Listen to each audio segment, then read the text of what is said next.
Subject है time table में। Today is Monday so will study geography.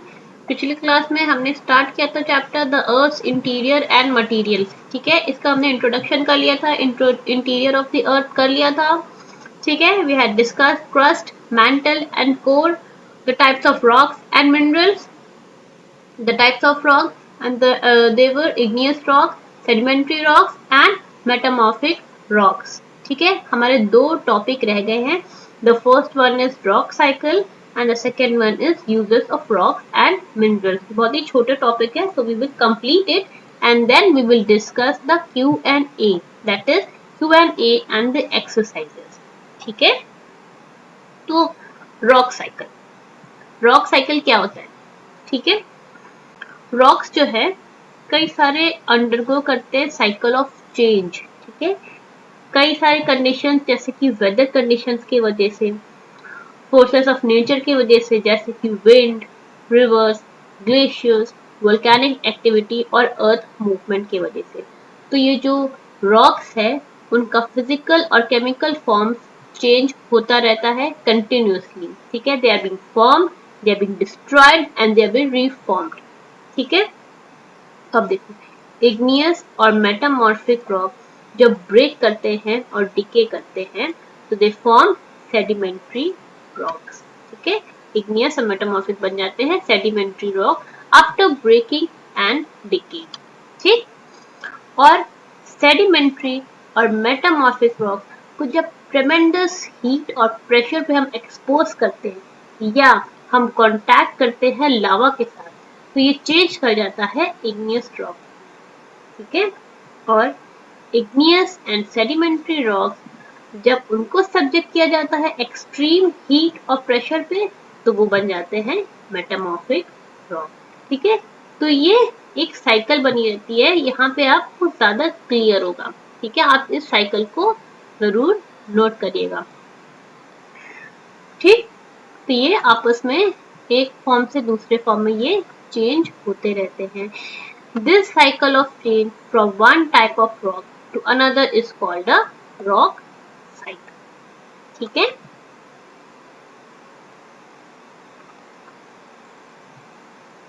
now we will see uses of rocks and minerals. Uses of rocks and minerals. Rocks कहाँ use होते हैं? In construction of building. ठीक है, fossil fuels क्या होते हैं? जो कि rocks कई टाइम तक जब it is subjected to high pressure and heat for millions of years it becomes fossil fuels. तो fossil fuel जैसे कि कोल, पेट्रोलियम क्या होते हैं? ये एनर्जी की तरह हम यूज करते हैं as main source of energy. कुछ रॉक्स को हम कैसे यूज करते हैं? कुछ प्रेशियस जेम्स की तरह, स्टोन्स की तरह हम यूज करते हैं उन्हें ज्वेलरी में। ठीक है, और minerals such as salt is a main part of our food. जो हम salt डालते हैं खाने में it is a mineral and it is the main part of our food. Soil is formed from rocks. ठीक है, rock से क्या होता है? Soil भी बनती है। ठीक, तो ये हो गया हमारा चैप्टर कंप्लीट। अब हम कर लेते हैं इसके एक्सरसाइजेस। ठीक है, oral questions, what is magma, what is a mineral, what do you mean by an ore, ये आपको खुद करना है, ये आपको कॉपी में नहीं करना है but you have to find the answers. ये मैं आपसे पूछूंगी, it is very short answer and at it is written oral question, so it is oral in form. इसको आपको क्वेश्चन करने की जरूरत नहीं है और ये मैं आपसे पूछूंगी कि आपने समझा है कि नहीं चैप्टर को। ठीक है, आगे देखते हैं। Choose the correct answer. The innermost layer of the earth is also known as knife. ठीक है, knife का मतलब क्या है? Nickel and ferrous. Because the innermost layer of the earth is mostly made up of these two material, that is nickel and ferrous. So answer B is correct. We can get information about the age of rocks through fossils. ठीक है, answer number B. Rocks formed in the crust are called sedimentary. ठीक है, और fill in the blanks. First, about dash of the surface of the earth is occupied by land.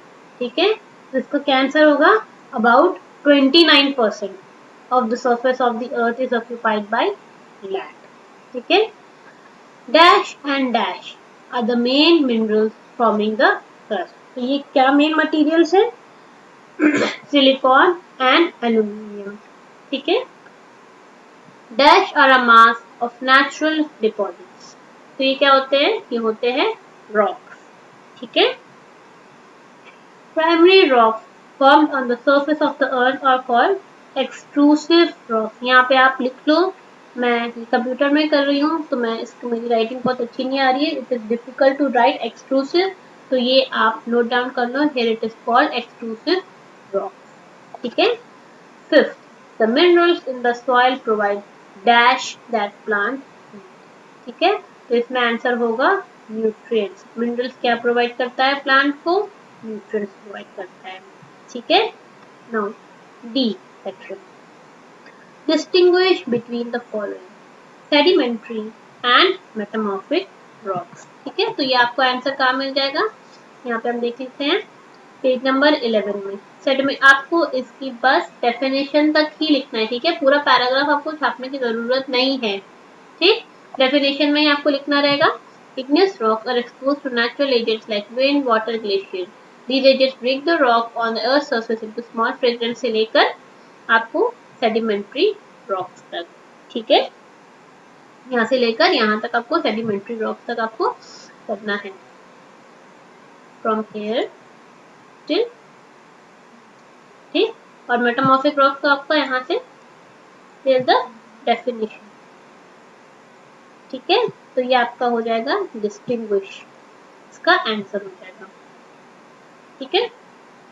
ना दोनों का column बनाइएगा, दोनों को अलग अलग कॉलम में आपको कॉलम बना के ही टेबल बना के आपको इसका आंसर लिखना है। ठीक है। अब distinguish between the following igneous and sedimentary rocks, वैसे ही करना है जैसा अभी किया था सेडिमेंट्री मेटामॉर्फिक रॉक्स में। इग्नियस का आपको ऐसे करना है। ठीक है। इसका थोड़ा बड़ा कर सकते हो because the definition is very short. ठीक है। आप यहाँ तक कर लो। आप यहाँ तक।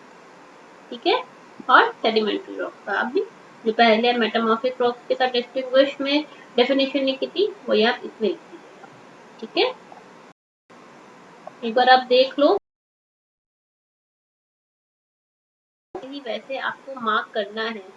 ठीक है। नहीं तो आपसे छूट जाएगा। Answer number, section number E, what is crust. अब क्रस्ट देखते हैं क्या है। एक बार हम लोग देखते हैं, इधर लिखा है, इट इज नॉट रिटन। तो क्रस्ट की डेफिनेशन हमें लिखना पड़ेगा यहाँ से। ठीक है। यहाँ से मार्क करिए।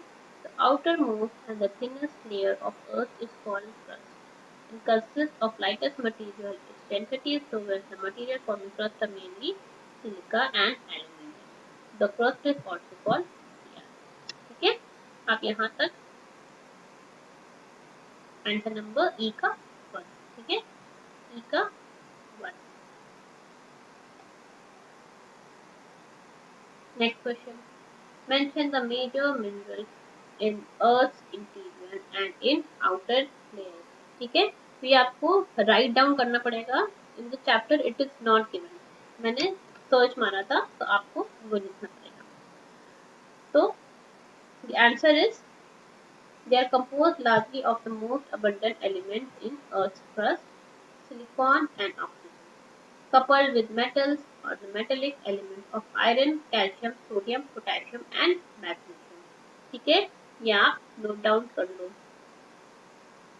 अब इसके पास मटेरियल्स नोट डाउन कर लो। Silicon, oxygen, iron, calcium, sodium, potassium and magnesium. ठीक है।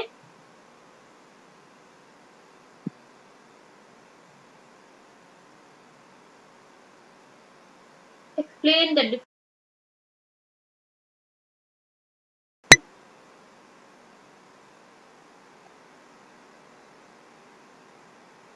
come on to page number 10। Okay. All solid parts of the Earth's crust, including sand, clay, etc., are termed as rocks. Rocks are generally composed of more than one substance called a mineral। ठीक।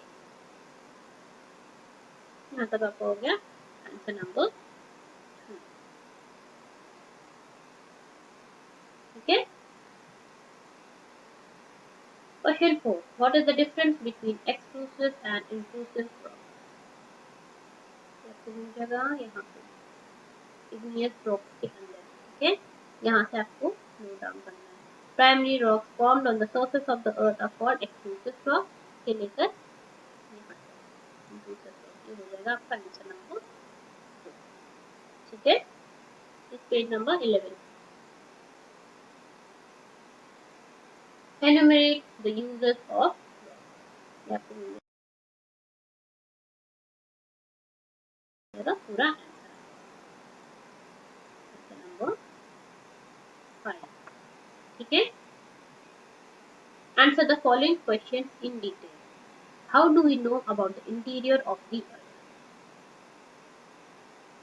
आपको मिल जाएगा answer in the topic interior of the earth।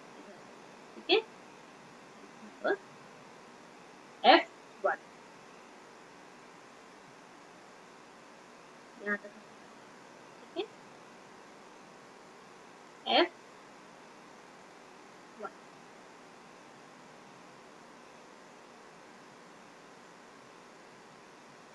explain the differences between Fiaz and Seema। मैं जैसे जैसे करा रही हूँ आपको वैसे वैसे करना है। आप मुझे फोन करके बोलिएगा नहीं मैम समझ नहीं आया। अगर आप साथ साथ में बुक ओपन करके मार्क करोगे तभी आपको समझ में आएगा। ठीक है, आप इधर से देखो, यहाँ से। ठीक है, ये हो जाएगा आंसर नंबर एफ का 2। ठीक है, आपको स्टार्ट करना है क्रस्ट से। The outer most and the thinness layer is called crust से लेकर आपको पूरा यहाँ। ठीक है, the lower part of the crust is seema। It is also called due to the presence of silica and magnesium। ठीक है, ये हो जाएगा आपका F.2। ठीक है,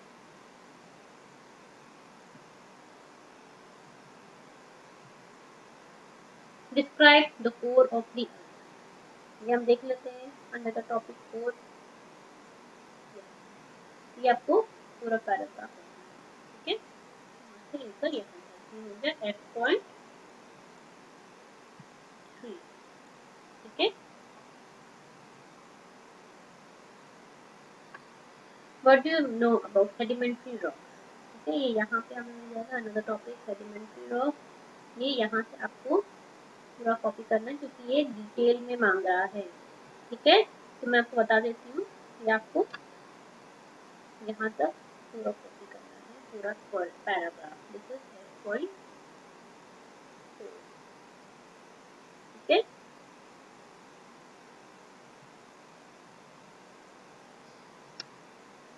last what is the rock? तो इस टॉपिक में मिल जाएगा अंडर द टॉपिक रॉक। ये आपको पूरा पैराग्राफ कॉपी करना है यहाँ से यहाँ तक। ठीक है, F.5।